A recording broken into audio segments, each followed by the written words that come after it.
ሰምታችኋል ክብራን ተመልካቾቻችን ይህ የሲዳማ ሚዲያ ኔትወርክ ዘውትር ሰኞ ምሽት 3 ሰዓት ወደ እናንተ የሚደርሰው የኛ መድረክ ነው። ይህ ዝግጅት ዘውትር ሰኞ ከ3 ሰዓት እስከ 4 ሰዓት ወደ እናንተ ይደርሳል። በመልካም አስተዳደርና በወቅታዊ ጉዳዮች ላይ ነው ትኩረቱን የሚያደርገው። የተለያዩ ከናንተም የሚነሱ ጥያቄዎችን በመያዝ የሚመለከታቸው አካላትን ስቱዲዮ በመጋበዝ ምላሽ ያሰጥበታል ፕሮግራሙ ማለት ነው። የዛሬው የኛ መድረክ እንግዳችን ደግሞ ስለ ልማት እናውራ ብለን የሲዳማ ልማት ማህበር ለመቃኘት ነው ያሰብነው። የሲዳማ ልማት ማህበር ስራ አስኪያጅ የሆኑት አቶ ጌታሁን ደጉዬ የዛሬው የኛ መድረክ እንግዳችን ናቸው። አጠቃላይ በልማት ማህበሩ አጠቃላይ ተግባራት ላይ ውይይት ያደረግን ቆይታ የምናደርግ ይሆናል። አደጋየለ ውይይቱን እየመራው ቆይታ አደርጋለሁኝ። አብራችሁን ልትቆዩ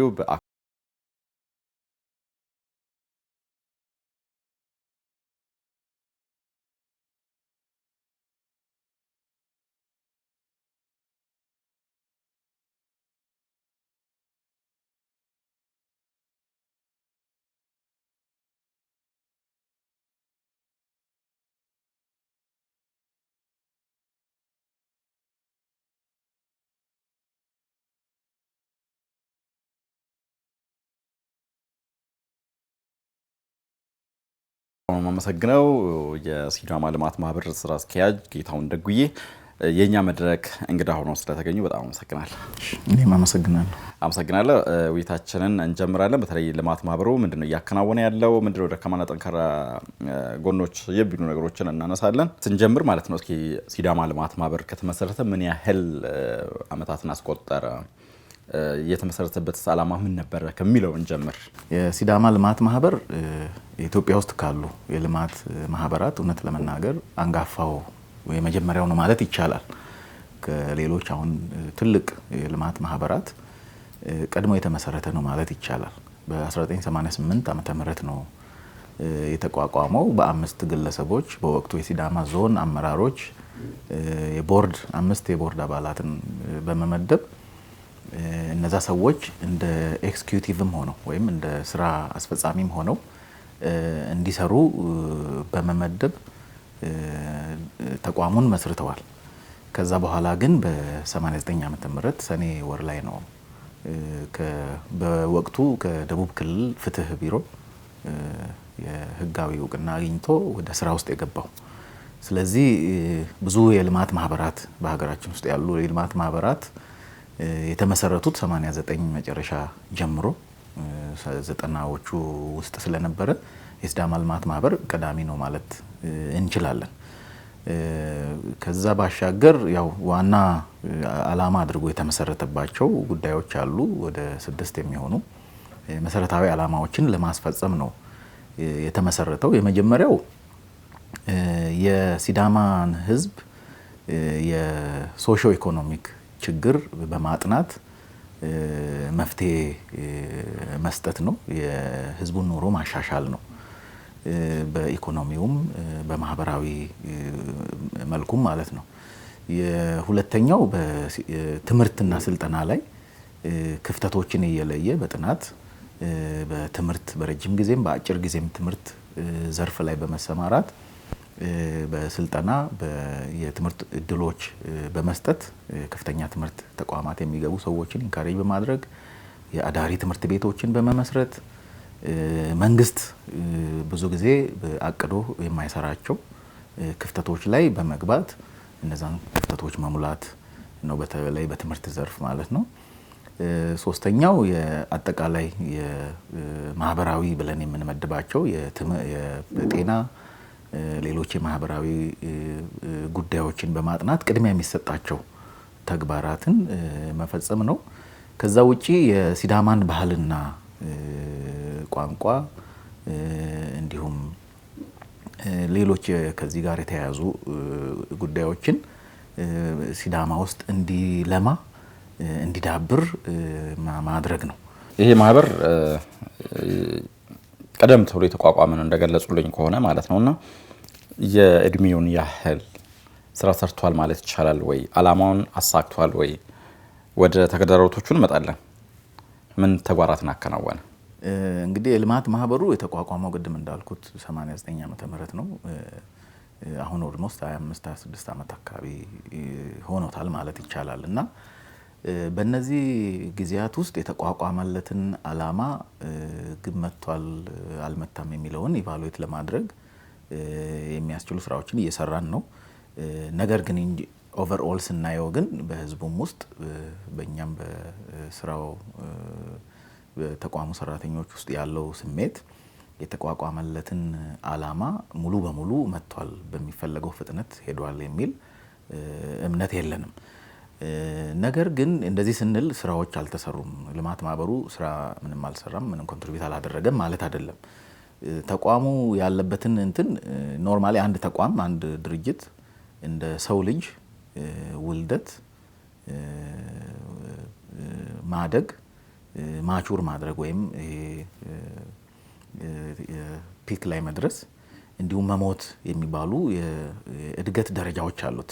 የመጀመሪያው ፌዝ ላይ በጣም የልማት ስራዎችን ሰርተዋል። ዓላማውን ሙሉ በሙሉ ሚት ባያደርግም በተለያዩ ምክንያቶች ሰርተዋል፣ ተንቀሳቅሰዋል። ሁለተኛው ፌዝ ላይ ሞር ከህዝባዊ ከማድረግ ይልቅ በፕሮጀክቶች ከተለያዩ ለጋሽ ድርጅቶች የተለያዩ ፕሮጀክቶች ገንዘቦችን በማምጣት ፕሮጀክቶች በመጻፍ በርካታ ስራ የልማት ስራዎችን ሰርቷል። ነገር ግን በቂ ነው ማለት ግን አይደለም። በወቅቱም እድሎች ነበሩ፣ ኦፖርቹኒቲዎች ነበሩ። የሲዳማ ህዝብ ካለው የፖፑሌሽን የህዝብ ብዛት፣ የመሬት ማነስ እና ሌሎችም የመልማት እድሎች ኦፖርቹኒቲዎች የምንላቸው ጉዳዮች አንጻር ብዙ ተንቀሳቅሷል ብለን እንደ ሌሎች ልማት ማህበራት ብዙ ተንቀሳቅሷል ብለን አናስብም። ግን በነዛ ጊዜያትም ሚዲየም የሆነ ወይም መካከለኛ የሆነ እንቅስቃሴ ሲያደርግ ቆይቷል። የመጨረሻውን ፌዝ የመጨረሻውን 5 ዓመት ወይም 6 ዓመት ግን ሃይበርኔት አድርጓል ወይንም ተኝቶ ነበር የቆየው ማለት እንችላለን። እነዚህ በርካታ ምክንያቶች አሉት። ኢኮኖሚካሊ ኢምፓወርድ መሆን ማለት እነዚህን የፖለቲካ ጥያቄዎች የማስፈጸም አቅም መጨመር ማለት እንደሆነ ስለሚታሰብ በኢህአዴግ ስርዓት ውስጥ ባለፉት 27 ዓመታት ማለት ነው ከለውጡ በፊት ባሉ ጊዜያት ኢኮኖሚካሊ ኢምፓወርድ እንዲሆን አይፈልግም። ፖለቲከኞች አቅም ፈጥሮ ማህበረሰቡ የሚፈልገውን የፖለቲካ ጥያቄ እንዲያስፈጽም አይፈለግም። ስለዚህ ምክንያቶች እየተፈጠሩ እንትኖችን መከልከል፣ ተቋሙ የሚያድግባቸውን መንገዶች ታቅዶ እቅዶች እንዳይፈጸሙ የተለያዩ ምክንያቶችንና እንቅፋቶችን እየፈጠሩ እንዳይፈጸም ማድረግ፣ ከውጭ የሚመጡ እንትኖችን ዳይቨርት እስከ ማድረግ ድረስ ከለጋሽ ድርጅቶች ጋር በተለይ ከኤድ ጋር ለምሳሌ የነበረ የልማት ግንኙነት እንዲቋረጥና ወደ ሌላ ቦታ ዳይቨርት እንዲደረግ፣ እዛ ላይ የሚሰሩ የስራ ኃላፊዎች ከሀገር እንዲሰደዱ ማድረግ ምክንያት ፈጥሮ ያው ሰርቀዋል፣ ዘርፈዋል፣ እንዲያደርጓል ብሎ እነዚህ ምክንያቶች ናቸው፣ ሱፐርፊሻል ምክንያቶች ናቸው። ግን የተሰሩትም እኮ ልማቶች በወቅቱ ነበር፣ በደንብ ነው የተሰራው። እነዛ እንዳይሰራ መከላከል ማቆም ነው። ልክ በወቅቱ ማኮላሸት ነው የሚፈለገው። ምክንያቱም በዛ ከቀጠለ ማህበረሰቡ ኢኮኖሚካሊ ኢምፓወርድ ይሆን ፈጣማ የሆነ እንትን እንዳይፈጥር የማድረግ ሲስተማቲካሊ የማድረግ ስራ ነው። እዚህ ላይ ግን ማስመር የምፈልገው በዋናነት ይሄንን የሚያስፈጽሙ የነበሩት የኛው አመራሮች ናቸው። የልማት ማህበሩ እንዳያድግ የመሰረቱትም የኛው አመራሮች ናቸው። እንዳያድግ እንቅፋትም እንዲሆኑ እየተጠቀሙባቸው የፖለቲካ ከፌዴራል ሌቭል ያሉ የፖለቲካ መሪዎች እየተጠቀሙት ያሉት የኛውኑ መሪዎች ነው። እንዳያድግ እንደ ምክንያት አድርገው ሲጠቀሙባቸው የነበረውና እነዚህ ምክንያቶች ሌሎችም በርካታ የውጫዊ ምክንያቶችን መጥቀስ ይቻላል። በእነዚህ ምክንያቶች የሚፈለገውን ያህል ልማት ማህበሩ ሄዷል፣ ዓላማውን ሙሉ በሙሉ አስፈጽሟል ማለት አይቻልም። አሁን ምን ደረጃ ላይ ይገኛል? አሁን ከረንትሊ ተቋሙን እንደገና መፈተሽ ያስፈልግ ነበረ። ስለዚህ መጀመሪያ የህጋዊ እንትኖቹን ማስተካከል ይፈልጋል። ከዛ አንጻር ፈቃዳችን አጋጣሚ በተለያዩ ምክንያቶች ተሰርዟል። በሀገር ደረጃ አዲስ የተመዘገብ ነው የሲቪክ ሶሳይቲ ኤጀንሲ ወይም የሲቪክ ሶሳይቲ ኤጀንሲ ላይ ነው የተመዝግበን እየሰራን ያለ ነው እና እነዛ ያ ድርጅት 2011 ላይ እንደገና አዋጁን አሻሽሎ ከዚህ በፊት የነበሩ ረጋጭ የሚባሉ ወይም ደግሞ ጨቋኝ የሚባሉ አዋጆችን አሻሽሎ ሞር ነፃ ሲቪክ ሶሳይቲ የምንላቸውን እነዚህ በጎ አድራጎት ማህበረሰብ እንትኖችን ድርጅቶችን ነፃ ሞር የሚያደርግ አዋጅ ተሻሽሏል በለውጡ ጊዜ ከ2011 ላይ እና ያን ጊዜ በተሻሻለው አዋጅ በቀድሞ የተመዘገቡ ድርጅቶች በሙሉ ዳግም እንዲመዘገቡ ታውጇል ለ9 ወራት ያህልና በነዛ ጊዜያት መመዝገብ ባለመቻላችን ሳይመዘገብ በመቅረቱ ያው እንትን አድርጓል ተሰርዟል። እኔ ስመጣ ኦልሬዲ ፈቃዱ የተሰረዘ ድርጅት ነበረ።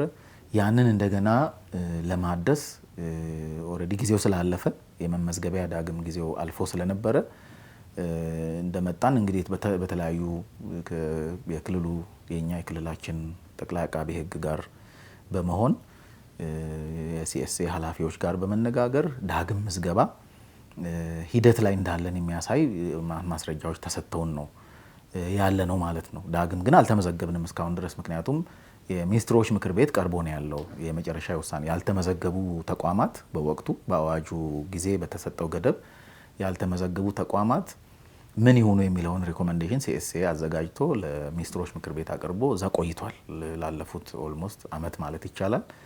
ሚኒስትሮች ምክር ቤት ውሳኔ አላስተላለፈም። ያንን እየጠበቅን ነው። እስከዛ ግን ስራ ላይ መቆየት እንድንችል የሚያስፈልግ ሌጋል እንትን ተሰጥቶናል።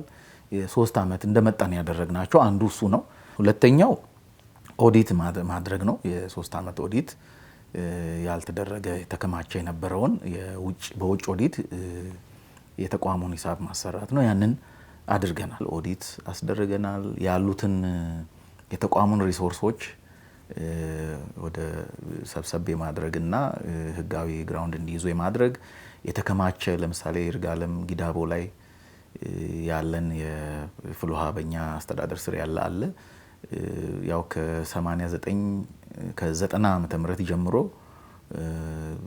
የተከማቸ ግብር ነበር የ24 አመት ግብር እሱን ያው በኮሮና ምክንያት የማሻሻያ ምህረት የተደረገባቸው እነዛን አዋጆች እንትን አድርገን ያው ህጋዊ ግራውንዱን ማስያዝ ስለነበረብን የተከማቸውን ሙሉ ለይርጋለም ከተማ እስከ 600 ሺህ ብር የሚሆን የተከማቸ ዕዳ ከፍለናል። ስለዚህ ተቋሙን መልሰን ህጋዊ አድርገነዋል ማለት ነው። ከዛ ውጪ ያለንን ሀብት ህጋዊ ማድረግ ያስፈልጋል። እነዛን ነገሮች በሙሉ ፕላን የሌላቸውን ፕላን እንዲኖራቸው እነዛን ነገሮች አድርገናል። ከዛ ውጪ ተቋሙ በእቅድ መመራት አለበት። እቅድ የሌለው የረጅም ጊዜ እቅድ የሌለው ተቋም አይደለም ማለት ነው። በየቀኑ የሚመጣለትን እየሰራ የሚኖር ተቋም ነው ማለት ነው እና ስለዚህ የ5 አመት ስትራቴጂክ እቅድ አዘጋጅተናል። እሱን አዘጋጅተን ጨርሰናል። ከዛ ውጪ ቦርድ የጋቨርናንስ ስርዓቱ ላይ ቦርድ ከዚህ ቀደም ጊዜው ያለፈ ቢሆንም መመስረቻ ጽሁፉ ላይ ካለው ጊዜውን የጨረሰ ቢሆንም መሀል ላይ በነበሩ ክፍተቶች አጠቃላይ የፖለቲካ እንቅስቃሴዎች ምክንያት ለ3 አመት እና ከዛ በላይ ሳይገናኝ የነበረውን ቦርድ ድጋሚ ከአስተዳደር ጋር በመነጋገር ከክልላችን አስተዳደር ጋር በመነጋገር ድጋሚ 2-3 ጊዜ ቦርድ ተገናኝቶ እነዚህን ዳይሬክሽኖች አሁን የምንላቸውን የፈጸምናቸውን አቅጣጫዎች ያመላከተን እነዚህን ስራዎች እየሰራን ቆይተናል። እስካሁን ያልተመለሰልኝም ነገር ቢኖር እነዚህ ተቋማት አሁን ኤስዲሲ የሲዳማ ልማት ኮርፖሬሽን አለ፣ ሀዮሌ፣ ፉራ እነዚህ ልማት ማህበሩ አለ። ይሄ ተቋማት በየቦታው መንጠባጠባቸው አንደኛ ለሙስና ለኪራይ ሰብሳቢነትም ያጋለጣል። ሁለተኛ ደግሞ ብዙዎች አሁን ይሄ ሁሉ ተቋማት በልማት ማህበር ስር ያለ ነው የሚመስላቸውና ይሄ ራሱ አንዱ ለእድገታችን ተጽዕኖ አሳድሯል ብዬ አስባለሁና በተለይ አሁን የነገርከኝ የጥናት መጀመሩ ጥሩ ነው ብዬ ነው ማስበው። በተለይ ይሄ ነገር ለምሳሌ ሀዮሌ ትምህርት ቤት ገቢው ለማን ነው ብትል የሲዳማ ህዝብ አይና አይቅም። ኤስዲሲ የማን ነው ገቢ በበላይነት የሚቆጣጠረው? እኔ እንኳን መረጃ የለኝም። ልማት ማህበሩም እንደዛ ነውና ለምን መርጃ አይደረግም እያልኩ ነበር እና በተለይ ይሄንን ነገር እድገቱን ከማፋጠን አንጻር ምን ያህል አስተዋጽኦ ያበረክታል ይሄ ጥናታችሁ? አጠቃላይ ሪፎርም መደረግ አለበት ነው። ጋቨርናንስ ስርዓቱ መስተካከል አለበት፣ መቀየር አለበት። ተበታትኖ ያለ ተቋም ሰብሰብ ቢደረግ ጋቨርናንስ ስርዓቱ አንድ የልማት ጉባኤ ቢኖር፣ እኛ ሰጀስት ያደረግነው አንድ የልማት ጉባኤ ቢኖር፣ አንድ ቦርድ ቢኖረው እና በስራ አስፈጻሚዎች የሚመሩ ተቋማት ቢኖሩ ወደ አንድ ሰብሰብ ተደርጎ በሁለት ዘርፍ እንዲከፈል ነው። ለምሳሌ እዛ ላይ ያደረግነው አንዱ ቻሪቲ ነው።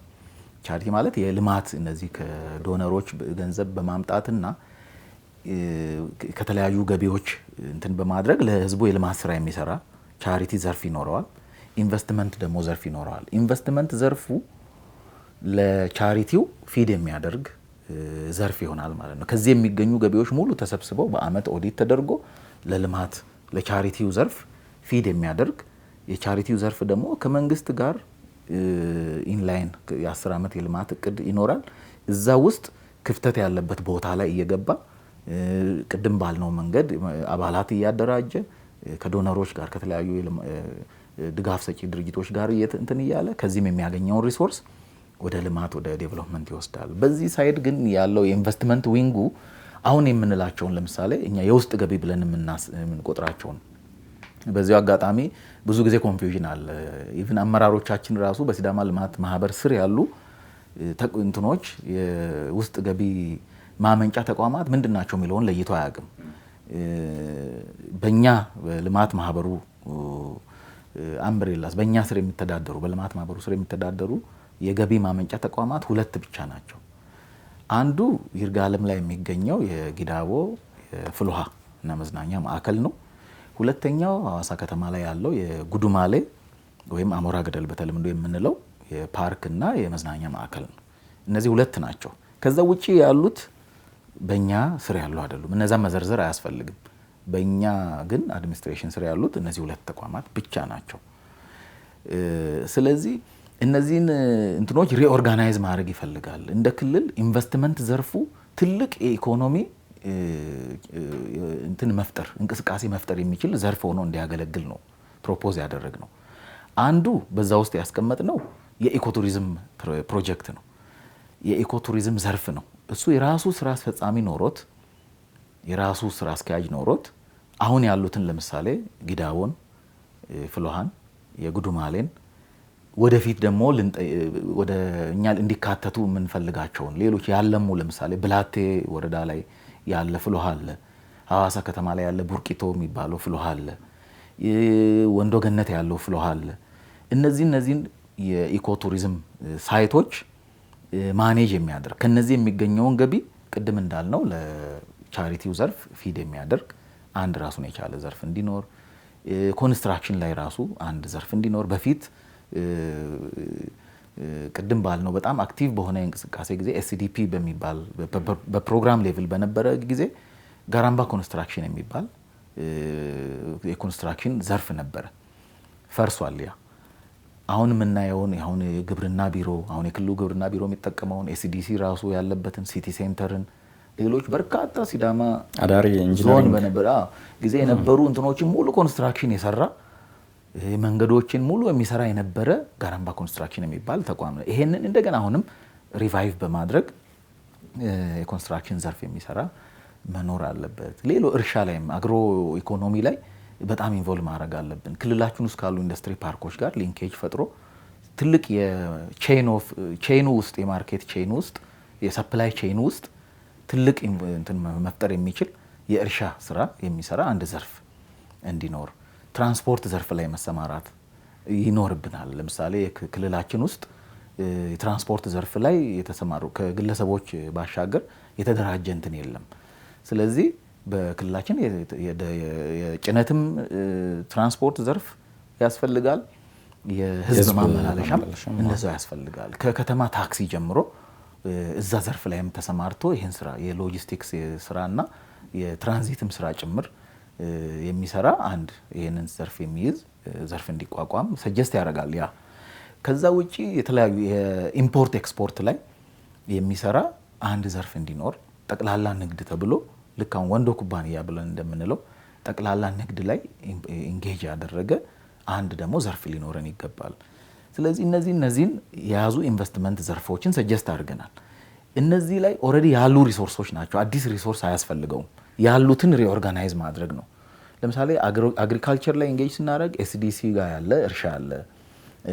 ሌሎችንም ጊዳቦ ላይ ያሉ ሰፋፊ እርሻዎች አሉ። እነሱ ውስጥ የሚገባ አንድ ራሱን የቻለ በባለሙያ በጥሩ የማኔጅመንት እንትን ተደራጅቶ ውጤታማ የሆነ እንትን የሚፈጥሩ ሁሉም ዘርፎች የራሳቸው የሆነ እንትን እንዲኖራቸውና እነዚህ የሚፈጥሩት የኢኮኖሚ እንቅስቃሴ የስራ እድል የመፍጠር እድሎች፣ ኢኮኖሚውን የማንቀሳቀስ እድሎች፣ እነዚህን እድሎች መፍጠር እንችላለን። ከዛ ባሻገር እነዚህ ተቋማት እያደጉ በመጡ ቁጥር የሚፈጥሩት ተጽዕኖ የኢኮኖሚ ተጽዕኖ በክልላችን ከፍተኛ ይሆናል የሚል እምነት አለን። ከግሉ ዘርፍ ባሻገር እንደዚሁ መንግስት የሚያውቃቸው የሚቆጣጠራቸው እንደዚህ አይነት ተቋማት ቢደራጁ የሚፈጥሩት ከፍተኛ ኢምፓክት አለ የሚል እምነት ስለነበረን ነው። እነዚህ ደግሞ ለቻሪቲው ፊድ እያደረጉ በአንድ ጋቨርናንስ ሁሉም ቦርድም ጊዜውን ጠብቆ ጀነራል አሴምብሊም ወይም የልማት ጉባኤ የምንለውም ጊዜውን ጠብቆ ከሄደ ትልቅ ኢምፓክት የሚያመጣ እንትን ይሆናል የሚል የሪፎርም ኢሹ ነው። ጥናት ነው አስጠንተን ያስገባ ነው እና በዚህ ውስጥ የሚመለሱ በርካታ ጥያቄዎች ይኖራሉ። እስካሁን ድረስ ለምንድን ነው ተንጠባጥበው ያሉት ውጤታማ ያልሆኑት የሚልም የህዝብ ውስጥ ያለን ጥያቄ የሚመልስ ከፍተኛ ስራ ነው ብዬ ነው ማስበው። አሁን የመንግስት ልማት ድርጅቶች ተቆጣጣሪ ኢንስቲትዩት በአዋጅ ጸድቋል። እየተደራጀ ነው ያ ብለን እናስባለን። ይሄ ተቋም ምናልባት ቅድም የምንለውን ይሄንን የእኛን ጥናት መነሻ በማድረግ በዚህ ጥናት መሰረት ምላሽ የሚሰጥ ኢንስቲትዩት ይሆናል ብለን ተስፋ እናደርጋለን፣ ወይም ተቋም ይሆናል ብለን ተስፋ እናደርጋለን። እየጠበቅን ነው። የዛሬ አመት ከ2 ወር አካባቢ ነው ያስገባ ነው። እነዛ በተለያዩ ምክንያቶች መንግስት ላይም ሀገራዊ ሁኔታው እነዛ ነገሮች ተጽዕኖ ፈጥሮ ከሆነ አላቅም በዛ ምክንያት ቁጭ ብሏል። ይሄም እንትን ተደርጓል። አንድ ስቴፕ መንግስት ይሄደ ይመስለኛል። እነዛን ግን በቅርቡ ጊዜ ተፈጽመው ውጤት ያመጣሉ የሚል እምነት ነው ያለኝ። ክቡራን ተመልካቾቻችን በመከታተል ላይ የምትገኙት ከሲዳማ ሚዲያ ኔትወርክ ዘወትር ሰኞ ምሽት 3 ሰዓት ወደ እናንተ የሚተላለፈውን የኛን መድረክ ነው። ይህ ፕሮግራም በመልካም አስተዳደርና በወቅታዊ ጉዳይ ላይ ትኩረትን ያደርጋል። ዛሬ ደግሞ ስለ ልማት ነው እያወራን ያለነው። የሲዳማ ልማት ማህበር ምን ደረጃ ላይ ይገኛል፣ ምን ተግዳሮቶች አሉ፣ ምን እቅዶች አሉ በሚሉ ጉዳዮች ላይ እያወራን ነው። ከልማት ማህበሩ ስራ አስኪያጅ ከሆኑት ከአቶ ጌታሁን ደጉዬ ጋር ነው ቆይታ እያደረግን የምንገኘው። አደጋየለው ውይይቱን እየመራው ቆይታ እያደረግኩ እገኛለሁ። አሁንም አብራችሁን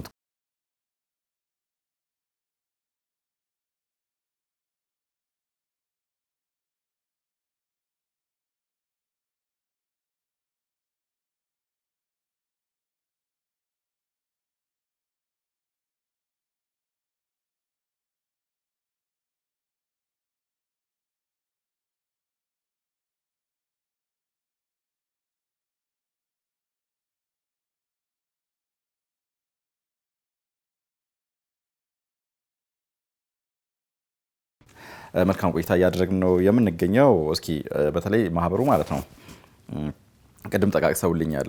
አሁን ልማት ማህበር ብዙዎቹ ቅድም እናነሳቸው ተቋማት አሁን ነፉራ እና ሀዮል ብለን የምንጠቅሳቸው አብዛኞቹ ማህበረሰቡ የሚያውቀው በልማት ማህበር ስር እንደነበረ ነውና ይሄ ውይይት ማድረጋችን ሞር ስለ ማህበሩ ግልጸኝነት ለመፍጠር እስከሆነ ድረስ ወንዶ ገነት ፍለውሃው ቤተ መንግስቱ ጭምር ማለት ነው ባለቤቱ ራሱ ማን ነው አይታወቅምና እኛ አይነት ተቋማትን አሁን ዳራ ላይም ለአንድ ባለሀብት ተሰጥቷል መሰለኝ። የዳራ ፍለውሃ አለ ማጭሾ ላይ ይመስለኛል ባለሳሳት እና እዛ ጋርም አንድ ፍለውሃዎች አሉ። በተለያዩ አካባቢዎች ያሉ ፍለውሃዎችን እነዚህ ተፈጥሮ ሀብቶችን አሰባስቦ ልማት ማህበሩ ምን ደረጃ ሄዷል፣ ምን ያህል መንገድ ሄዷል፣ ያንን ወደ ራሱ ከማጠቃለል አንጻር የሚለውን ብናነሳ ጥሩ ጥያቄ ነው። ቅድም እንዳልነው ያ ይሄ ኮንፊውዥን መጥራት አለበት። ሁሉም ጋር ክሊር የሆነ መረጃ ሊኖር ያስፈልጋል። ይሄንን ነው እያደረግን ያለ ነው። ከዚህ አሁን ካነሳቸው ጥያቄዎች አንጻር መጀመሪያ የልማት ማህበሩን አቅም የማስፈጸም አቅም ማስተካከል ያስፈልጋል የሚለውን ቅድሚያ ሰጥተን እየሰራን የቆየ ነው። ቅድም እንዳነሳዋቸው መሰረታዊ የሚባሉ ጉዳዮችን አስተካክለን ተቋሙ በሁለት እግሩ ቆሞ ሌሎችንም ቅድም የምንላቸውን ተጨማሪ ስራዎች አሳይመንቶች ለመውሰድና ያንን በብቃት ለመምራት የሚያስችል ቁመና ላይ እንዲደርስ ማድረግ ነው የመጀመሪያው ስራ የነበረው እና ስለዚህ ቤታችንን ማጽዳት ማስተካከል ነው የመጀመሪያ ስራ አድርገን የሰራ ነው። ቅድም ከጠቃቀስኳቸው ጉዳዮች ውጪ በዋናነት አሁን ከምንላቸው ነገሮች ጋር የሰራናቸው ነገሮች አሉ። ለምሳሌ የተቋሙን መመሪያዎች ይሄ ላስት ስቴጅ የምንለው ቅድም ያልነው የሪኢቫሉዌሽን ስቴጅ የምንለው ውስጥ አንዱ ፕሪንሲፕል ከዚህ ቀደም የተሰሩ ያረጁ የአሰራር ስርዓቶችን ማደስ፣ አዳዲስ የአሰራር ስርዓቶችን መመሪያዎችን ማዘጋጀት በዛ መሰረት የሚፈጸም ስለሆነ ህግና ስርዓቱን ጠብቆ ተቋሙ በሲስተም የሚመራ እንዲሆን ማድረግ አስፈላጊ ስለሆነ ከዛ ጋር አያይዘን 9 መመሪያዎችን አዘጋጅተናል። በራሳችንም አቅም ኮንሰልት ሌሎችም እንዲያደርጉን እያደረግን 4 መመሪያዎችን የነበሩትን አድሰናል። ከዛ ውጪ 5 መመሪያዎችን ግን አዳዲስ የስራ መመሪያዎችን አዘጋጅተን 9 መመሪያዎች አጠቃላይ አሁን ወደ ስራ የሚገቡበትን እንትን አድርገን ጨርሰናል። ስለዚህ እነዚህ ምን ይፈጥራሉ? ተቋሙ ምንም አይነት ስራ ቢጨመርበት መምራት ማስተናገድ የሚችልበትን ካፓሲቲ ከፍ ያደርጋሉ። ከዛ ውጪ የሰው ሀብታችንን ሪፎርም እያደረግን እንገኛለን። አድርገንም ኦልሞስት ጨርሰናል ማለት ይቻላል። አሁን ባለው የተቋሙ ካፓሲቲ አዳዲስ ዲፓርትመንቶችን ክሬት ማድረግ እንኳን ባንችል አሁን ባለው አቅም መዋቅር ከዚህ በፊት በቦርድ ጸድቆ 3 ዓመት ሃይበርኔት አድርጎ የቆየ የጸደቀ መዋቅር ነበር። የሰራተኛውን ሞራል ማስተካከል፣ የሰራተኛውን የአቅም በስልጠና ከፍ ማድረግ የማስተካከል በደሞዝና ጥቅማ ጥቅም ዙሪያ የሚነሱ ጥያቄዎች የነባር ጥያቄዎችን መመለስ እነዚህን በሙሉ አድርገናል። መዋቅሩን ወደ ተግባራዊ እንዲሆን አድርገናል። በእርግጥ ስቲል አሁንም የኛ መዋቅር የኛ የደሞዝ መጠን ከመንግስት ራሱ ያነሰ ነው። አሁን ባለበት ሁኔታ አዲስ ጥናት ለማስጠናት አሁን የጨረታ አውጥተን ያለ ነው። ያ ይመልሳል፣ የሚመልሰው ጥያቄ ይኖራል። ፈርዘር ግን እስካሁን ባለውም ልክ እኛ ከመጣን በኋላ ይሄንን የማድረግ ስራ ሰርተናል። ይሄ ሁሉ ምን ይፈጥራል ማለት ነው? ተጨማሪ ስራዎች ቢመጡ ተቋሙ በዚህ አሰራር ዘርግተናል። በዚህ የሰው ኃይል አቅም ጨምረናል። በስልጠና በሞቲቬት በማድረግ ጥቅምና ደሞዙን በማሻሻል አስፈላጊ ግብአቶችን ሙሉ በማሟላት እነዚህን በማድረግ ከጥበቃ ጀምሮ ከጽዳት ጀምሮ እስከ ስራ አስኪያጅ ድረስ ቢሮውን የስራ ኢንቫይሮንመንቱን በመፍጠር ቢሮ የሲዳማ ልማት ማህበር ቀድሞ የምታውቁት ቢሮ አለ። አሁን ላይ ያለው ደግሞ የቢሮ ሁኔታ ኢንቫይሮንመንቱን የምታዩት ነው። ጥሩ የስራ ኢንቫይሮንመንት ፈርኒሽ ማድረግ፣ ኮምፒውተር ለሚያስፈልገው ኮምፒውተር ግብአት የሚገባውን ግብአት ሰጥቶ ነው መጠበቅ።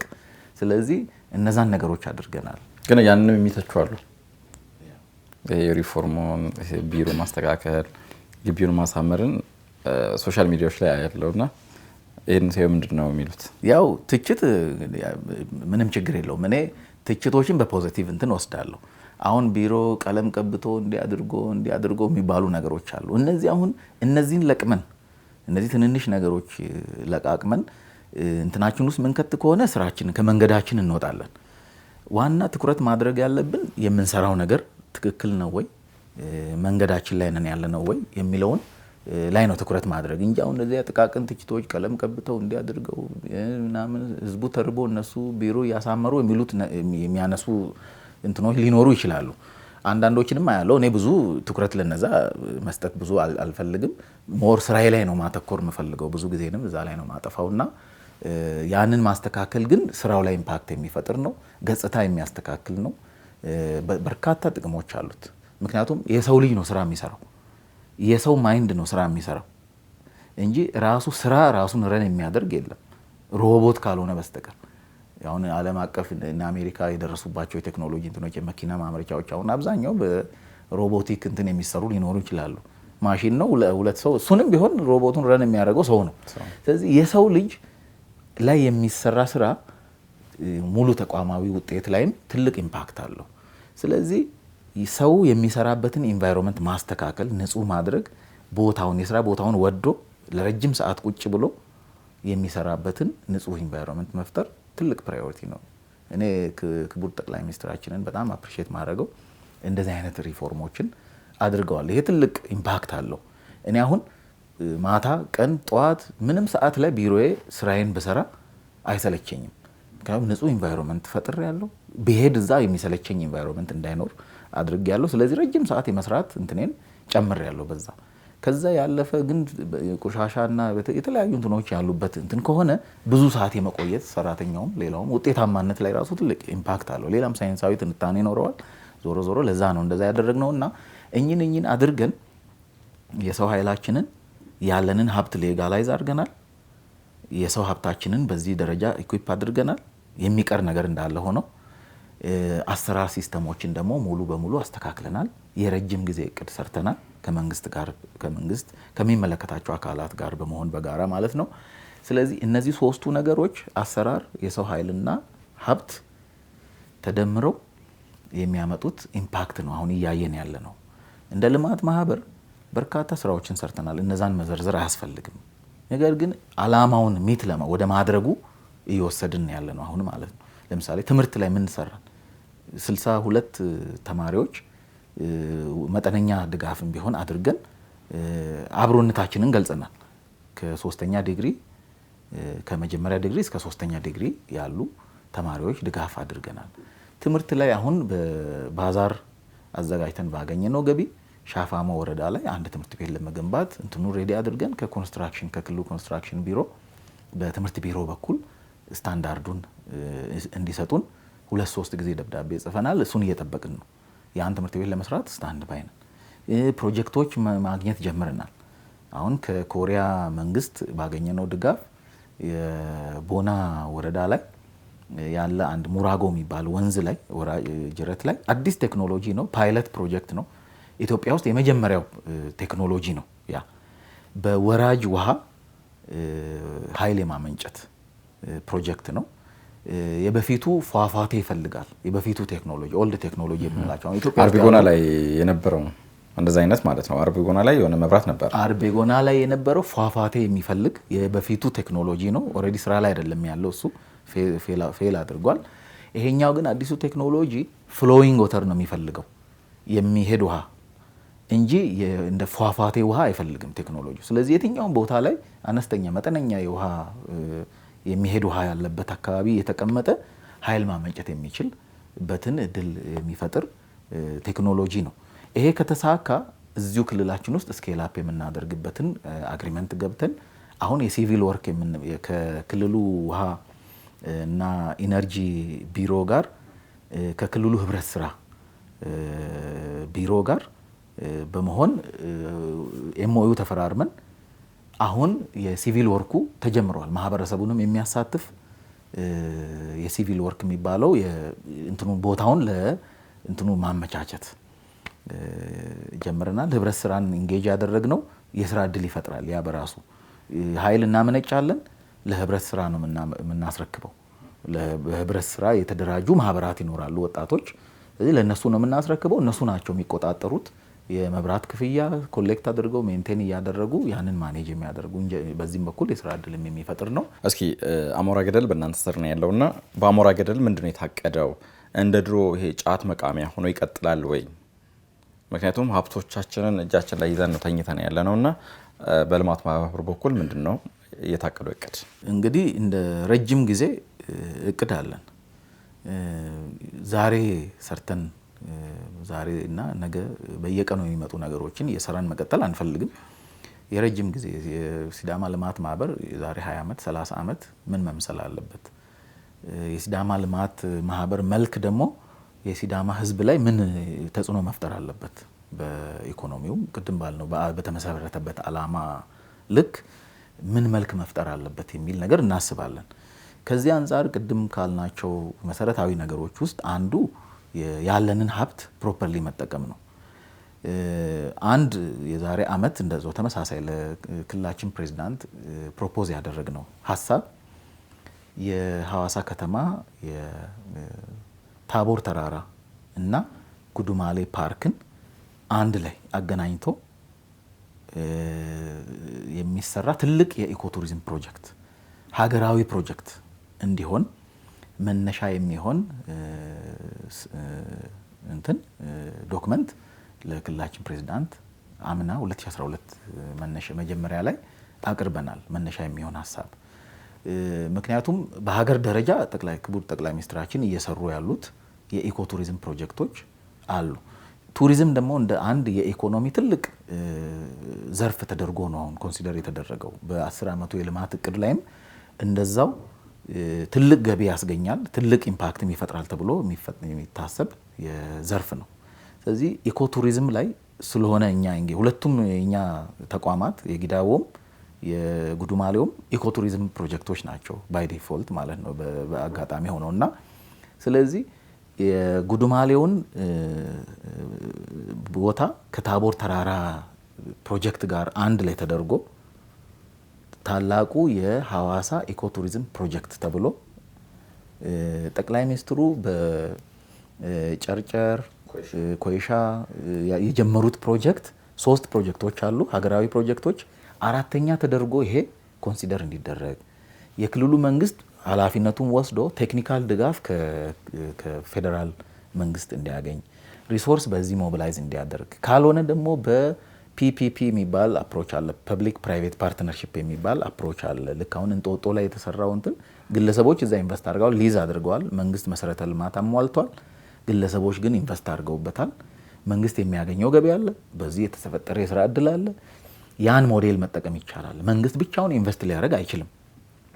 ስለዚህ ፕራይቬቶችንም ኢንጌጅ ያደረገ አዲሱን የዚህ የቢዝነስ ሞዴል ተጠቅመን ይሄንን ሪሶርስን ሞቢላይዝ አድርገን ይሄንን ታላቁን የሐዋሳ ኢኮቱሪዝም ፕሮጀክት መጀመር አለብን የሚል መነሻ ሀሳብ ለክልሉ ፕሬዝዳንት ሰሚት አድርገናል። የዛሬ ዓመት አካባቢ ቅድም እንዳልነው ሌሎች ፕራዮሪቲዎች እየቀደሙ ያ ሀሳብ እስካሁን ድረስ ተፈጻሚ አልሆነም። በዚህ ደረጃ እናስባለን፣ ወደፊትም ያንን መሰረታዊ ነገር እናስባለን። ከዛ ውጪ ግን ያ ካልተሳካ በእኛ በኩል ግን ያንን ቁጭ ብለን አንጠብቅም። 1 ዓመት ቁጭ ብለን አልጠበቅንም። ከዛ መሰረታዊ ሀሳብ ጋር የማይጋጭ ከዚህ በፊት የዛሬ 7 ዓመት እንደዚሁ የተሰራ ዲዛይን አለ። ኦቨርኦል የጉዱማሌ ላይ ሊሰራ የታሰበ የትልቅ የኢኮቱሪዝም ፕሮጀክት ዲዛይን አለ። ያ ደግሞ አሁን ፌዝ 1 በ3 ፌዝ የተከፈለ ነው። የመጀመሪያው ፌዝ አሁን እየተሰራ ያለው ግቢ ውስጥ የአፊኒ አዳራሽ የመጀመሪያው ፌዝ ነው። እሱና ከዛ አካባቢ የሚሰራ ላንድስኬፕ የመጀመሪያው ፌዝ ነው።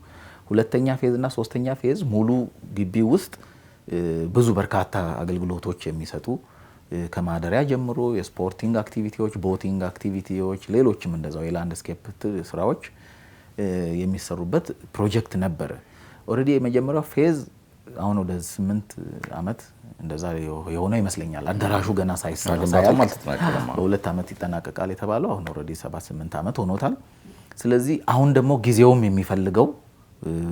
በሚፈልገው ደረጃ ሪኒው መደረግ አለበት፣ መታደስ አለበት ያ ዲዛይን በራሱ እና ያንን ዲዛይን አፌክት በማያደርግ መልኩ አሁን ከረንትሊ የዞኒንግ ስራዎች ውስጥ ላይ የጉዱማሌ እንትን የማጠናከር ስራ፣ የሴኩሪቲውን የማጠናከር የጥበቃ ስርዓቱን የማስተካከል ውስጥ ግቢ ውስጥ የሚሰሩ መጠነኛ የሆኑ ትልቁን ፕሮጀክት አፌክት የማያደርጉ ወደፊት ልንሰራ ያቀናቸውን የማያደርጉ የዞኒንግ ስራዎችን ለዛ ደግሞ የሚሆኑ ናቹራል በሆነ እንትን የመገንባት ስራ ጀምረናል። አገልግሎቶችንም እንደዛው የመለየት አይዴንቲፋይ ማድረግ ስራ ኦልሬዲ ስራ ውስጥ ገብተናል። መጠነኛ ግንባታዎችንም እያከናወንን ነው የምንገኘው። ቅድም እንደተባለው ጫት መቃሚያ ሆኖ ይቀጥላሉ አይቀጥልም፣ ይሄ ምንም ጥርጥር የለውም። በእርግጥ የሚመጡ ሰዎች እዛ ቦታ ለመዝናናት የሚመጡ ሰዎች ኢንቨስት ባደረግን ቁጥር ለዛ የማይመች እና ጤናማ የሆነ እንቅስቃሴ እንዲደረግበት የሚያመች ኢንቫይሮንመንት በፈጠርን ቁጥር ያ እነዛ ቅድም የምንላቸው ነገሮች እየቀነሱ ነው የሚመጡት።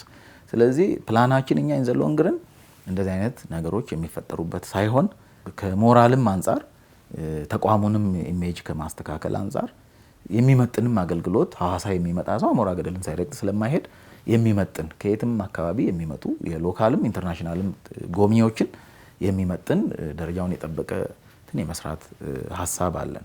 እስኪ ጉዱማሌ ላይ ማለት ነው ፊቼ ጫምባላላ ይከበራል። አባቶች፣ የሀገር ሽማግሌዎች፣ አያንቶችም ተግባራቸውን ፕራክቲስ የሚያደርጉበት ቦታ ነው። ነገር ግን ያ ቦታ በህገወጥ ወራሪዎች ህገወጥ ግንባታዎች እየተገነቡ ያየንበት ሁኔታ አለና ለምንድነው ዝም የተባለው? ወይስ ልማት ማህበሩን አይመለከትም?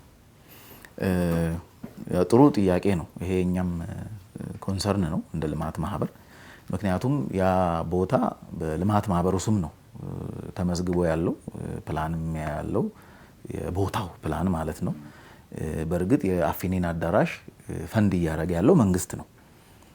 ወደፊት የአስተዳደር ስርዓቱ እንዴት ይሆናል የሚለውን የምንነጋገር ይሆናል። ምክንያቱም ግቢው በእኛ ቁጥጥር ስር ነው ያለው። ጥበቃው፣ ሴኪሪቲው ያለው የሚሰሩ ነገሮች እኛ ነን ያንን አድሚኒስትሬሽን ፓርቱን እየሰራ ነው ያለ ነው።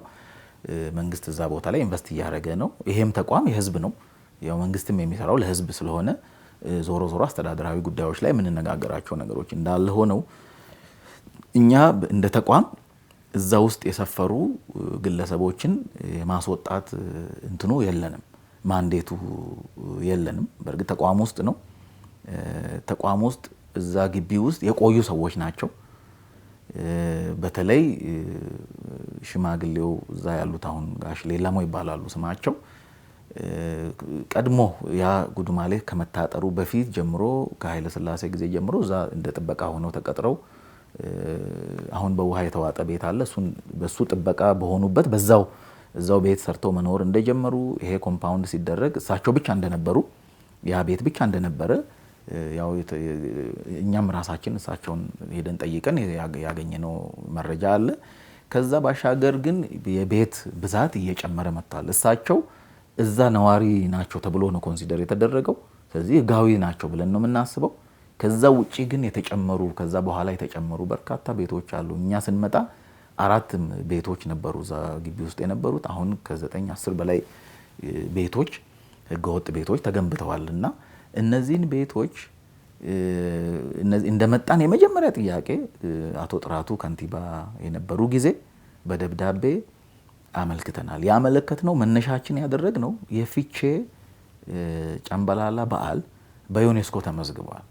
በዩኔስኮ ፕሪንሲፕል ያ ሪቹዋሉ የሚካሄድበት ቦታ፣ ስርዓቱ የሚፈጸምበት ቦታ፣ ሽማግሌዎች የሚያደርጉትን አድርገው ስለ በዓሉ ፊውቸር፣ ስለ ሀገሪቱ ፊውቸር ፎርካስት የሚያደርጉበት ያ ስርዓት የሚከናወንበት ቦታ ከሰዎች ንክኪ ውጪ መሆን አለበት፣ ሪዘርቭ መደረግ አለበት የሚል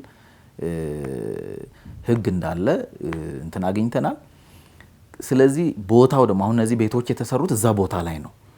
ይሄ አደጋ ላይ ነው፣ ፊቼ አደጋ ላይ። ያ ሞኒተር በትክክል በየጊዜው የሚደረግ ከሆነ አደጋ ውስጥ ይገባል ይሄ እንትናችን የሚል ኮንሰርን ስላለን ያንን ኮንሰርናችንን ለከንቲባው አቅርበን በአስቸኳይ እነዚህ ሰዎች ከዛ የሚገባው ሌጋሊ ጥናት ተደርጎ በሚመለከተው አካል በከተማ አስተዳደር የሚገባቸው ነገር ተደርጎላቸው ከዛ ግቢ እንዲወጡ ይደረግ ብለን በደብዳቤ ጠይቀናል። የዛሬ አመት ሐምሌ ላይ ማለት ነው፣ ሐምሌ 2012 ጠይቀናል። ምላሽ አላገኘንም። በድጋሚም አዲሱን ከንቲባ አዲስ በእርግጥ አይደሉም አቶ ጸጋዬ ጋም እንደዛው ብዙ ጊዜ ተነጋግረናል። ለክቡር ፕሬዝዳንታችንም እንደዛው ጉዱማሌ ላይ ችግኝ ለመትከል በመጡበት እዛው ኢንፎርም አድርገናል። ለክልሉ ባህልና ቱሪዝም እና ስፖርት ቢሮ በደብዳቤም በአካልም በተደጋጋሚ እስካለንበት እስከ ዛሬ ድረስ ባለው አድርገናል። እስካሁን ድረስ አክሽን አልተወሰደልን። የኛ ኮንሰርን ይመለከተናል። አንደኛ እኛ ግቢ ውስጥ ነው ያለው። እኛ ግን እነዛን ሰዎች ከዛ ግቢ የማስወጣት ማንዴቱ የለንም፣ ቀድሞ የነበሩ ሰዎች ስለሆኑ እነዛን ለመንግስት ለሚመለከተው አካል አመልክተናል። እስካሁን ድረስ ግን ያ አልተፈጸመም። ይሄ ሪስኪ ነው። እንደ ተቋም ለተቋሙ ብቻ አይደለም ሪስኪ፣ እዛ ለምንሰራው ዴይሊ ለምንሰራቸው ስራዎች ከፍተኛ ሪስኪ ነው። ስርቆት አለ፣ ዘረፋ አለ፣ እዛ መሸሸግ አለ፣ መጠጥ ቤት አለ። እዛ ውስጥ አፊኒ አዳራሽ የተሰራ ያለበት ንብረት አለ። ከዛ ንብረት ይጠፋል፣ ሰዎች ይገባሉ፣ ይወጣሉ። እንደ ተቋም መጠበቅ አንችልም። ጥበቃዎች ጋር ግብግብ አለ። ብዙ በርካታ ጉዳዮች አሉ፣ አስተዳደራዊ ጉዳዮች። ነገር ግን ከአስተዳደራዊ ጉዳዮች ይልቅ እኛን የሚያሳስበን የፊቼ ጨምበላላ ጉዳይ ነው። ይሄ በትክክል ሞኒተር የሚያደርጉ አካላት ከመጡ ጥያቄ ውስጥ የሚያስገባብን ስለሆነ ከዚህ አንጻር ይሄ አክሽን ይወሰድ ብለን ብዙ በተደጋጋሚ ጠይቀን ትኩረት አልተሰጠውም። ትኩረት ስላልተሰጠው ምላሽ አልተሰጠም። ያንን እየጠበቅን ነው። ስቲል አሁንም ይሆናል ብለን ተስፋ እናደርጋለን። ኮንሰርናችን ነው የኛ የሚመለከተንም በጣም ኮንሰርንም ስለሚያደርገን በተደጋጋሚም ለሚመለከተው አካል ጥያቄ ያቀረብንበት ጉዳይ ነው ለማለት ነው። በጣም ጥሩ። እስኪ ከይርጋለም ፍለ ውሃ ጋር ተያይዞ ምን ለውጦች አሉ? ከዚህ ቀደም የመሰረተ ልማት ችግሮች እንደነበሩ አይተናል። ሁለተኛ የሰራተኞች ከአልባሳት ጀምሮ ትጥቅ ጀምሮ ከደሞዛቸው ጀምሮ ሮሮች ይነሳሉ። በተለያዩ ዘገባዎችም ይሰራል፣ ፕሮግራሞችም ሰርተን እናውቃለን። እና አሁን ምን ደረጃ ላይ ይገኛል? ያው ጊዳቦ ብዙ በርካታ ጥያቄዎች የሚነሱበት የልማት ማህበሩ አንዱ የገቢ ምንጭ ስለሆነ በርካታ ጥያቄዎች የሚነሱበት ከአካባቢው ማህበረሰብ ጭምር በርካታ ጥያቄዎች የሚነሱበት ተቋም ነው እና ቅድም እንዳደረግ ነው ሙሉ ተቋማዊ ስለሆነ ስራዎችን እየሰራን የነበረው ቅድም እንዳልነው የመጀመሪያ ስራ ያደረግነው ህጋዊ እንትኑን መያዝ ነው። ለዛ ተገቢውን የመንግስት ግብር ከፍለናል፣ ለአካባቢው መንግስት ማለት ነው። ፕላን በፊት የነበረው ቦታውን የሚገልጽ አልነበረም። የተቋሙም እንትን እንደ ባለቤት ሆኖ ያንን ተቋሙን ኮምፓውንድ አድርጎ ይሄ ኤሪያ የዚህ ልማት የዚህ ተቋም ነው ብሎ ማርክ ያደረገም አልነበረም። ከዛ አንጻር ተቋሙን የሚገልጽ የተሻሻለ ፕላን አሰርተናል። ያንንም ያደረግነው ወደፊት የተቋሙን ያንን ቦታ ወደ ሪዞርትነት ለመቀየር እቅድ ሰርተናል። ሙሉ ዶክመንት ተሰርቷል። መነሻ የሚሆን ኮንሴፕት ፕሮጀክት ተሰርቶ ለዲዛይን ጨረታ ለማውጣት ሙሉ ኮንሴፕት እንትኑ ተሰርቶ ቁጭ ብሏል። ያንን ስናደርግ እንደ አንድ ሪኳየርመንት የነበረው ለኮንሴፕት ፕሮጀክቱን ስንሰራ በባለሙያዎች በአርኪቴክቶች ቡድን ነው የተሰራው። ያንን ፕሮጀክት ስንሰራ እንደ አንድ ሪኳየርመንት ተደርጎ የቀረበው ቦታውን የሚገልጽ ፕላን የሳይት ፕላን እንዲሰጣቸው ነው። ስለዚህ ያንን ሪኒው አድርገን በአዲስ መልክ ሰርተናል። ወደፊት የምናስበው ያንን ነው። ወደ ሪዞርት እንቀይራለን። ያንን ለመስራት ሪሶርስ እና ተገቢውን ዝግጅት እያደረግን ነው። በጨረታ እናወጣለን። የዲዛይን ባህላዊ እንትኑን የአካባቢውን ኢኮ እንትን የጠበቀ እንትን እንሰራለን። ከሱ ጋር በማይጋጭ መልኩ ግን አሁን ከረንትሊ ምን እየተሰራ ነው ለሚለው ያንን እየጠበቅን አሁን የሚሰጠውን አገልግሎት እንዳለ መተው አልፈለግንም። ከዛ ፕሮጀክት ጋር ትልቁ ፕሮጀክት ጋር በማይጣረስ መልኩ ግቢውን ሙሉ በሙሉ የኮብልስቶን እንትን አድርገን ቆንጆ አድርገን ሰርተናል። ድሬኔጅ ሲስተሙን አስተካክለናል። ሙሉ በሙሉ ከዚህ በፊት የነበረውን የድሬኔጅ ሲስተም አስተካክለናል። ከጎኑ ያው ተራራ ስለሆነ ብዙ ጊዜ ተራራው የመናድ እና ሰዎች ላይ አደጋ የማድረስ ችግር ነበረ። እሱን ለመከላከልም ሪቴኒንግ ዎል ሰርተናል። እሱን ሰርተን ጨርሰናል። አሁን የማስፋፊያ ስራ ነባሮቹን መንካት አልፈለግንም ከአዲሱ ፕሮጀክት ጋር አብሮ ምላሽ የሚያገኝ ስለሚሆን ብለን፣ ነገር ግን ያሉትን ከዚህ በጣም ያረጁ እንትኖችን አፍርሰን አሁን የፐብሊክ ህዝቡ የሚጠቀምበት ኦፕን ሻወሩን ሙሉ በሙሉ አድሰን በሚቀጥለው ሳምንት ውስጥ አገልግሎት እንዲጀምር አድርገናል። ያው አገልግሎት ብዙ ጊዜ ወረፋና እንትን እየጠበቀ የሚማረር ህዝብ ስላለ ያንንም ሰፋ አድርገን ነው ያንን የሰራ ነው። ከዛ ውጪ ግን እንግዶች፣ ትልልቅ እንግዶች፣ ባለስልጣናት፣ የተለያዩ ሰዎች ብዙ ሰዎች ሄደው ይጠቀማሉ እና አንዳንዶች አቅም በጣም የታመሙ ሰዎች፣ ወረፋ መጠበቅ የማይችሉ ሰዎች ከመጡ በሚል ቪአይፒ የሚባል እንትን ኦልሬዲ አሁን እንትኑ ተጀምሯል። ያ ፐብሊክ አገልግሎት ሲጀምር እዛ ቦታ ላይ ወደዛ አፕግሬድ የማድረግ ስራ እየሰራን ነው። መዋኛ ገንዳ ኦልሬዲ ዲዛይን ጨርሰናል። እዛው ግቢ ውስጥ ልክ ዋናው ፕሮጀክት ጋር በማይጣረስ መልኩ ባለሙያዎች ራሳቸው እንትኑ ኮንሴፕቱን የሰሩት ሰጀስት ያደረጉበት ቦታና ኤሪያ ላይ የመዋኛ ገንዳ ለመስራት ኦልሬዲ ዲዛይን ተጠናቋል። ቀጥሎ የሚቀረን አሁን በዚህ ወር ውስጥ ሙሉ እነዚህን ማስፋፊያ ስራውንና እናስመርቃለን። የመዋኛ ገንዳውን ዲዛይን መሰረት ድንጋይ እንጥላለን። በአጭር ጊዜ ውስጥ የመዋኛ ገንዳው እንዲያልቅ እናደርጋለን። ከይርጋለም ሆስፒታል ጋር ያለ የውሃ የፍል ውሃ አጠቃቀም እንትኖች አሉ። እነሱንም የመስመር እያስያዝን እንገኛለን። ምክንያቱም ይርጋለም ሆስፒታል ሙሉ በሙሉ የውጭ የውሃ ሲስተም የላቸው። የውጭ ውሃ ምንም ሲስተም የለም። ሙሉ በሙሉ የፍሎሃን ውሃ ነው የሚጠቀሙት። ልብስ ከማጠብ ግቢ ውስጥ ከመጠቀም ለሁሉ ጉዳይ ከፍሎሃው ነው የሚጠቀሙት። ያ ደግሞ የፍሎሃውን አገልግሎት አንዳንድ ጊዜ አፌክት ያደርገዋል እና ያንን ግን ሁለቱንም ተቋም በሚጠቅም መልኩ ከተቋሙ ኃላፊዎች ጋር እየተነጋገርን እነሱንም እያስተካከልን እንገኛለን። ኢንዘ ሎንግ ረን ግን ያው የቱሪዝም አንዱ እንትን ስለሆነ ሁለቱንም አገልግሎቶች አፌክት ሳያደርግ የተመጣጠነ የማጎልበት ስራም ካስፈለገ እሱን አጎልብተን ምንጩን የምንሰራበትን ሂደት እየሄድን ነው። ሰራተኞች ኮምፕሌን ቅድም መልሽ ያለው የደሞዝ ማስተካከያ አድርገናል። ግብአት አንድም ነገር የሚጎል ግብአት እንዳይኖር አድርገናል።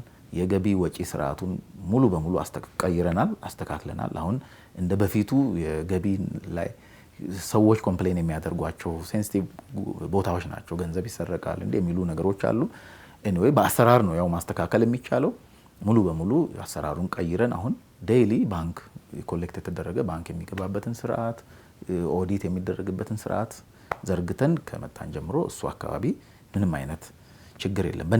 ከነዛ በምናገኛቸው ገቢዎች ነው ቅድም ያልናቸውን ነገሮች በሙሉ እየሰራን ያለ ነው እና ሌላ ፕሮጀክት ስለሌለን ማለት ነው። ስለዚህ ለውጡን በዛ ማየት እንችላለን። እዚህ ከግብአት አካባቢ የጽዳት ጉዳዮች እነዚህ ነገሮች ሙሉ በሙሉ ተስተካክለዋል ማለት እንችላለን። ይሄ ግን ያው ሙሉ በሙሉ ደንበኛው ደስተኛ ሆኗል ወይም ደግሞ ምንም አይነት ክፍተት የለም ማለት አይደለም። ያው ቀስ በቀስ ሰዎች ነው የሚሰሩት። ሰዎች ሲሰሩ የሚፈጥሯቸው እንትኖች ይኖራሉ። እነሱን ቀስ በቀስ እያስተካከልን እያሳደግን ነው የምንመጣው። እስኪ ፕሮጀክቶች አካባቢን መበከል የለባቸውም፣ ተፈጥሮ ላይ ጉዳት ማድረስ የለባቸውም እና በተለይ የታጠቡ እንትኖች ጣቢዎች ወይም ከሻወር የሚወጡ ውሃዎች ቀጥታ ወንዝ ውስጥ ነው የሚገቡት እና ምን አስተዋላችሁ? አማራጮች፣ መፍትሄዎች ይኖር ይሁን? አሁን የወንዝ ብክለትም እንዳይከሰት ቀጥታ ሳሙና ነው እዛ እየገባ የምንታዘበውና ከዛ ጋር ተያይዞ ምን አስተዋላችሁ? ይሄንንም ጉዳይ እንደመጣን የመጀመሪያው ስራችን አድርገን የወሰድነው ይሄንን ነው።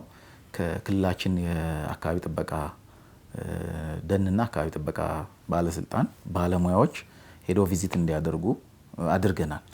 ፕላኑን ሪቫይስ ስናደርግ የተጠበቀ ደንም እንዲሆን ስለፈለግን፣ ሬጂስተርድ እንዲሆንም ስለፈለግን፣ እንዲመዘገብ አንድም ዛፍ እንዳይነካ ስለፈለግን፣ ፕሪዘርቭ እንዲደረግ ስለፈለግን ከነሱ ጋር በመተባበር ነው የሳይት ፕላኑ እንዲሰራ የሚያደረግ ነው። ስለዚህ በዛ በሄዱበት ይሄንንም ጭምር የድሬኔጅ ሲስተሙን ማኔጅ የሚደረግበትን ሙያዊ የሆነ ግብአት እንዲሰጡን በጠየቅነው መሰረት በዛ መልኩ ግብአት ሰጥተውናል። ስለዚህ ይሄንን እንዴት ማኔጅ እናደርጋለን የሚለውን አሁን የሚሰራው ዲዛይን ቅድም ያልነው ዲዛይን መልስ የሚሰጥ ይሆናል። ምክንያቱም ከኢንቫይሮንመንት አንጻር፣ ከሳኒቴሽን አንጻር፣ ከኤስቴቲክ ቫልዩ አንጻር ነው ያው ዲዛይን የሚሰራውና ከስትራክቸር አንጻር ስትራክቸሩ የሚሰራው የሳኒቴሽኑ እነዚህ በሙሉ እንዴት ነው ማኔጅ የሚደረጉት የሚለውንም ጭምር የሚመልስ ስለሆነ ዲዛይኑ የሚሆነው የምናሰራው ዲዛይን ውስጥ ምላሽ ያገኛል። ነገር ግን ከነሱ ፊድባክ ተሰጥቶናል። ከክልላችን አካባቢ ጥበቃ ደንና አካባቢ ጥበቃ ባለስልጣን ተገቢው ፊድባክ ተሰጥቶናል። ያንን ግን ለዲዛይን ለሚሰራው አካል ሰጥተን በዛ መሰረት ይሄንን ፍሳሾችንም ይሁን ሌሎች ከዚህ የሚወገዱ ማንኛውንም አይነት ቆሻሻ ማኔጅ የሚደረግበትን መንገድ በዚህ አብሮት ምላሽ የሚያገኝ ነው የሚሆነው። በተለይ የህዝብ ተሳትፎ ላይ ምንድነው እየሰራችሁ ያላችሁ? ምንድነው ያቀዳችሁት? ህዝቡ መሳተፍ አለበት በመዋጮም በምናምንና እሷን ያንሱልኝና በዚሁም ለህዝብ ማስተላለፍ የምፈልገው መልእክት አለ ካሉ በእኔ በኩል ጨርሻለሁ። ከዚህ በፊት የነበሩ በተለይ ቁልፍ ጥያቄ ቅድም ሳንመልስ ያለፍ ነው በህብረተሰቡ ውስጥ የሚነሳ አንድ ቁልፍ ጥያቄ አለ። እሷን በዚሁ አንስቼ ልለፍ። በጣም ቁልፍ ናት። ህብረተሰቡ ታች ሲጠየቅ ድሮ የኛን ገንዘብ ተበልቶብናል ልማት ማህበር ላይ የሚባል አንድ እንትን አለ። እሷን ክሊር ላድርግና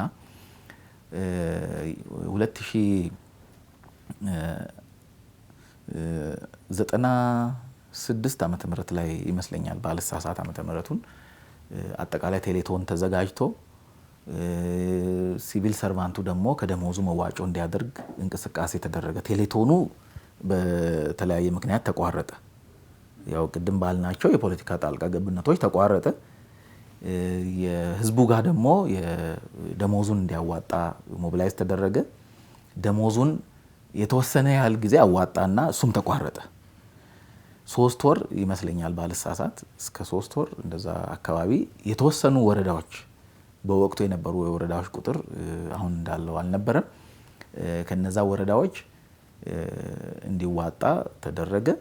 3 ወር ያህል ከተዋጣ በኋላ ተቋረጠ ያኛው። ለነዛ ለ3 ወራት ግን ሲቪል ሰርቫንቱ ኮንትሪቢዩት ያደረገው ገንዘብ ነበረ። ያ በዝግ አካውንት ንግድ ባንክ ላይ በዝግ አካውንት ነው እንዲቀመጥ የተደረገው።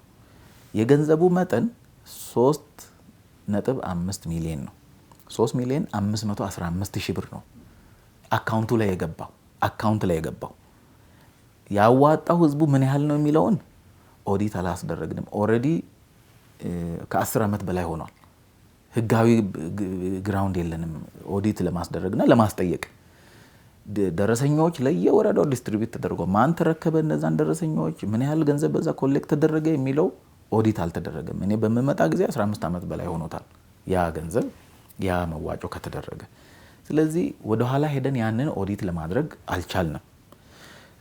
ከዛ እኔ በመጣው ጊዜ ቼክ ማድረግ የፈለኩትና እኔም ውስጥ የነበረ ጥያቄ ስለነበረ ዝግ አካውንት ላይ ምን ያህል ገንዘብ ነበረ፣ ከዛ ገንዘብ ላይ ምን ወጣ፣ ምን ቀረ፣ ምን ተደረገ የሚለውን ክሊር ማድረግ ስለሚያስፈልግ ነው። 3,515,000 ብር ነው ዝግ አካውንት ውስጥ እንዲቀመጥ በወቅቱ የክልሉ ፕሬዝዳንት የደቡብ ብሔር ብሔረሰቦችና ሕዝቦች ክልላዊ መንግስት ፕሬዝዳንት የነበሩት አቶ ሽፈራው ሽጉጤ በጻፉት ደብዳቤ ዝግ አካውንት ንግድ ባንክ ተከፍቶ 3,515,000 ብር ተቀመጠ። ከዛ በኋላ ከአንድ ዓመት በኋላ ሀዮሌ ሲመሰረት የሲዳማ ልማት ማህበር 1 ሚሊዮን ብር ከዛ አካውንት ወጪ አድርጎ ለሀዮሌ ምስረታ ድጋፍ እንዲያደርግ በታዘዘው መሰረት ያም በደብዳቤ ከዝግ አካውንቱ ላይ 1 ሚሊዮን ብር ወጥቶ ለሀዮሌ ድጋፍ ተደረገ። ቀሪ 2,515,000 ብር ዝግ አካውንት ላይ ነበረ። እኔ በምመጣበት ሰዓት ለ11 ዓመት ዝግ አካውንት ላይ ቁጭ ብሏል እኔ ወደ ስራ ስመጣ። ስለዚህ የመጀመሪያ ስራ ያደረኩት በወቅቱ ደሞዝ እንኳን መክፈል የሚችልበት አቋም ላይ አልነበረም ተቋሙ። ኦልሬዲ የወሩን ራሱን የመጣውበት ወር ደሞዝ መክፈል አይችልም። 103,000 ብር አካውንቱ ላይ ያለው ነው እኔ ስራ የጀመርኩት። ስለዚህ መልሰን መንግስትን መጠየቃችን አይቀርም። ዞሮ ዞሮ ግን ይሄንን ገንዘብ ሌላ ገንዘብ የሚፈጥር ፕሮጀክት ላይ እንጠቀምና ሌላ ሀብት እናመንጭበት። 11 ዓመት ያለ ምንም ወለድ ያለ ምንም እንትን ዝም ብሎ ነው ዝግ አካውንት ላይ የተቀመጠው። ስለዚህ በጣም ቁጭት ሊፈጥር የሚገባ ጉዳይ ነው። ይሄንን ከአሁኑ ፕሬዝዳንታችን ጋር ዲስከስ አድርገን ለደሞዝና አስተዳደራዊ ወጪዎች እንዳይወጣ፣ ነገር ግን ሌላ ሀብት ሊፈጥር የሚችል ጉዳይ ላይ ብቻ ወጪ እንዲደረግ ፕሮፖዛል እንድናቀርብ ተጠይቀን በዛ መሰረት ፕሮፖዛል አቅርበን ከዛ ለንግድ ባንክ ከዝግ አካውንት ወደ ተንቀሳቃሽ አካውንታችን እንዲገባ ትራንስፈር እንዲደረግ ፈቃድ ተሰጥቶን በዛ መሰረት ወደዚህኛው አካውንት አስገብተን ለአስተዳደራዊ ወጪ አንጠቀምበትም። ልንጠቀም የምንችለው አንደኛ ጊዳዎ ፍሉሃ ያለውን እንትን ቋሚ የሆነ ኢንቨስትመንት ላይ እንዲውል እንዲደረግ እና ሌላ ሀብት መፍጠር የሚችል ሌሎች ጉዳዮች ላይ እንዲውል በተባለው መሰረት የጊዳዎን እድሳና ቅድም ያልናቸውን ነገሮች የጀመርነው በዛ ገንዘብ ነበረ። ያ ባንዲራ ለምሳሌ በክልላችን ውስጥ ያሉ የሲዳማ ክልል ባንዲራና የፌዴራሉን ባንዲራ እያሳተምን የነበረው እኛንን ከዛ ገንዘብ ነው ያንን ያደረገው። ሌላ ሀብት የሚፈጥር ገንዘብ ነው ማለት ነው አድርገን የተጠቀምነው።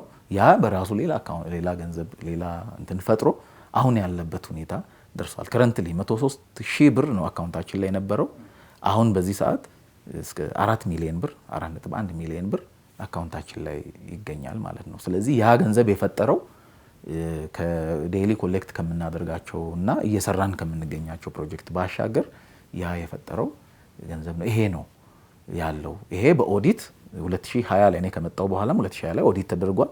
ያ ክሊርሊ ተቀምጧል እዛ ኦዲት ላይ። የውጭ ኦዲተር ነው ያንን ኦዲት ያደረገው። የዚህም ዓመት ኦዲት ዝግጅት ተደርጓል። ስለዚህ ኦልሬዲ የት ላይ እንደዋለ ለምን ዋለ የሚለው ኦልሬዲ በግልጽ እዛ ላይ ተቀምጧል። ይሄንን ለጠቅላላ ጉባኤ ሪፖርት የምናደርገው ይሆናል። ይሄንን እንዲገነዘብ ህዝባችን በጣም በርካታ ገንዘብ ገብቶ ያ እንደተበላ እና ያ እንደጠፋ ተደርጎ የሚወራ ስለሆነ ያለው ፋክት ይሄ ነው። የተሰበሰበው ገንዘብ ያን ያህል ነው። ይሄንን እንዲያውቀው ህዝቡ ለማድረግ ያህል ነው። እነዚህ ብዥታዎች የተፈጠሩት ሆን ተብሎ ነው። ቅድም ባልነው የፖለቲካ ድባብ ተፈጥሮ ህዝቡ ጥላቻ እንዲኖረው የኔ ልማት ማህበር ነው እንዳይጠይቅ በሆነ ብዥታ ውስጥ እንዲቆይ ሆን ተብሎ የተደረገ ነው። ሆን ብሎ ደግሞ ይሄንን የሚያደርጉ አመራሮችም አሉ። በየስብሰባው ይሄ ልማት ማህበር እሱ ምንድነው ለይቶ እንኳን ማን የትኛው ልማት ማህበሩ በምን በየትኛው ተቋማት ናቸው እዛ ስራ ያሉት የሚለውን እንኳን ለይቶ የማያውቅ አንድ ብር ኮንትሪቢዩት አድርጎ የማያውቅ ሀሳብ ኮንትሪቢዩት አድርጎ የማያውቅ በሚሰበሰብባቸው ቦታዎች ልማት ማህበሩን ለምን አናጠናክርም የሚል ከዚህ በፊት የነበሩ ችግሮችን ለምን አንፈታም የሚል እንትን ሀሳብ የማያቀርቡ በየስብሰባው ግን እጅ አውጥቶ ልማት ማህበሩን ለመተቸት ልማት ማህበሩ እንደዚህ ነው ለማለት ብቻ የሚፈልጉ ጥቂት አመራሮች አሉ። አሁን ያለው ግን ከለውጡ በኋላ ያለው ስርዓት ይሄንን የሚፈቅድ አይደለም። የሲዳማ ህዝብ ልማት ፍላጎትም የሚቆም አይደለም። እያደገ የመጣ በጣም ከፍተኛ ፍላጎት ነው ያለው። ህዝቡ ደግሞ እውነቱን ካወቀ ፋክቱን ካወቀ ቼንጆችን ካየ ወደ እምነት ውስጥና ወደ ስራ ውስጥ መግባቱን አይከለም። እውነቱ ከተነገረው ይሄ ሳይነገር የቆየ እውነት ስለሆነ ነውና ከዚህ አንፃር ተረድቶ አሁን ያለውን ቼንጅ ተረድቶ ኤኒ ታይም በማንኛውም ጊዜ ኦዲት ለሚመለከቱ አካላት የኦዲት ሪፖርታችንን ምንም አይነት ክፍተት ካለ በማንኛውም ጊዜ ኦፊሻል በሆነ መንገድ ተመጥቶ መፈተሽ ሂሳባችንን አሰራራችንን መፈተሽ የሚቻልበት እድል ክፍት ስለሆነ እምነት ኖሮት ህዝባችን ቀጥሎ ወደ ሞቢላይዜሽን ወደ ህዝብ ንቅናቄ ስንመጣ አብሮን ከጎናችን እንዲቆም አመራሩም አሁን ያለው የሲዳማ ብሔራዊ ክልላዊ መንግስት ላይ ያሉ ከፕሬዝዳንቱ ጀምሮ እስከ ቀበሌ ድረስ ያለው አመራር ከጎናችን እንዲቆምና ህዝቡን ሞቢላይዝ በማድረግ ከህዝቡ ሞቢላይዝ አድርገን መልሰን ለህዝቡ የምንሰራበትን እድል ክፍት እንዲያደርግልን ይሄን ግንዛቤ እንዲኖረው እንዲደረግ ለማሳሰብ ነው። በጣም ነው የማመሰግነው። የሲዳማ ልማት ማህበር ስራ አስኪያጅ ጌታውን ደጉዬ የኛ መድረክ እንግዳ ሆነው ስለ ልማት ማህበሩ ግልጽ የሆነ ማብራሪያ ስለሰጡን በጣም ነው የማመሰግነው። እኔም አመሰግናለሁ። ክቡራን ተመልካቾቻችን ስትከታተሉት የቆያችሁት የኛን መድረክ ነው።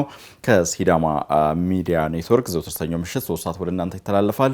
የዛሬው የኛ መድረክ እንግዳችን የሆኑት የሲዳማ ልማት ማህበር ስራ አስኪያጅ ጌታውን ደጉዬ ናቸው። ከሳቸው ጋር ስለ ልማት ማህበሩ ያለበት ሁኔታ፣ የነበሩ ተግዳሮቶች ምንድናቸው፣ ቀጣይነት ያለው ተስፋ ምንድነው፣ የህዝብ ተሳትፎና አጠቃላይ ፕሮጀክቶቹ ላይ ምን ተግባራት እቅዶች አሉት በሚሉ ጉዳዮች ላይ ሰፋ ያለና ግልጸኝነት የተሞላበትን ውይይት ነው ያደረግነው። እንግዳችንን በእናንተ ስም በጣም ነው የማመሰግነው። እናንተም ከኛ ጋር ሆናችሁ ይህን ፕሮግራም ስለተከታተላችሁ በጣም ነው የማመሰግነው። በቀጣይ ሳምንት ደግሞ በሌላ ርዕሰ ጉዳይ እስከምንገናኝ ውይይቱን እየመራው አደጋየለ ቆይታ አድርጌያለሁኝ። አብራችሁን ስለሆናችሁ በጣም ነው የማመሰግነው። በያላችሁበት መልካም ሳምንት